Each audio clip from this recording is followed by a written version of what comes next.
Nehru park এলাকা থেকে bike চুরি, 6 চোর গ্রেফতার, 3 বাইক উদ্ধার। আগরতলা নেহেরু পার্ক সংলগ্ন এলাকা থেকে শিবশঙ্কর রায় নামের এক ব্যক্তির বাইক চুরি হওয়ার অভিযোগের ভিত্তিতে এনসিসি থানার পুলিশ তদন্ত শুরু করে।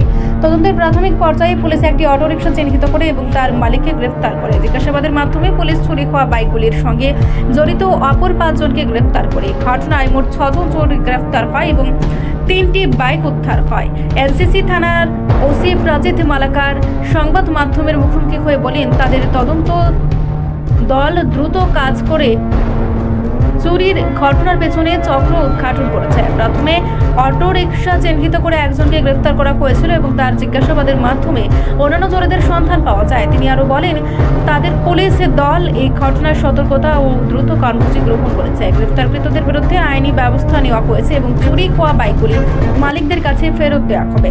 পুলিশ আরও তদন্ত চালিয়ে যাচ্ছে এবং এলাকায় আইন শৃঙ্খলা বজায় রাখার জন্য অতিরিক্ত পদক্ষেপ নেওয়া হচ্ছে। 2025 তারিখে শিবশঙ্কর রায় আর আপনার অভিযোগ করে রেজিস্টার হয়েছে 83/2025 নেহেরু পার্ক এলাকা থেকে একটি মোটরবাইক চুরি হয়, জিবি বাজার এলাকা থেকে মোটরবাইক চুরি হয়।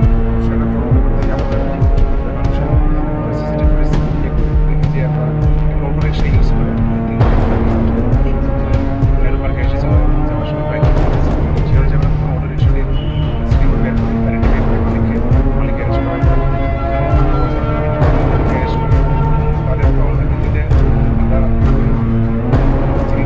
বাইকটি চুরি হয়েছে সেটা সহযোগিতা নিয়ে আমরা থেকে সিজ করি বাইকটি কাশ্মীরে আছে নিয়ে আসছি। Royal Enfield bike. আরও একটি বাইক কলেজ এলাকাতে চুরি হয়েছিল, এবং তারা এয়ারপোর্ট এলাকায় বিক্রি করেছিল, সেটা আমরা উদ্ধার করি। তাদেরকে রেড করার সময় আরও একটি মোটরবাইক পাওয়া যায় নাম্বার, সেটা আমরা দেখছি চুরি হয়েছে। আমরা 6 জনকে অ্যারেস্ট করেছি, তার মধ্যে আগরতলা থেকে 3 জন এবং বক্সনগর এরিয়া থেকে